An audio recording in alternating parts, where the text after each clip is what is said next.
माझी एकच इच्छा आहे, विनंती सगळ्या म्हणजे अधिकारी वर्ग चांगल्या प्रकारचे काम करायला लागलेला. पूर्वी जो लिथार्जिकपणा होता तो सुधरत चाललेला आहे. आता काही प्रमाणामध्ये प्रत्येक खात्यामध्ये नालायकपणा आहे. आणि राज्यकर्ते राजकारणी सुद्धा नालायकच आहेत ना. सगळे राजकारणी काय म्हणजे शुद्ध काय म्हणजे दुधासारखे नाहीत. आणि अशा परिस्थितीमध्ये प्रत्येकाला जाणीव व्हायला पाहिजे की जीवन जगताना आपण दुसऱ्याला आनंद देण्यासाठी जगलं पाहिजे. त्याच्यामध्ये फार सुखाचा मार्ग सापडतो.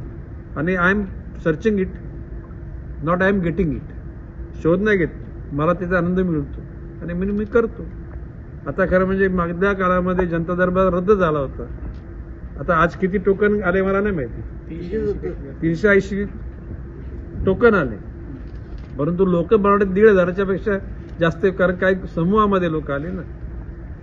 खरं म्हणजे एक ना एक दिवस असा यावा की गणेश नाईक जनता दरबारात आलेला आहे आणि कोणीच तिकडे फिरकला नाही. त्या दिवशी जय हिंद जय महाराष्ट्र करून टाकू आपण.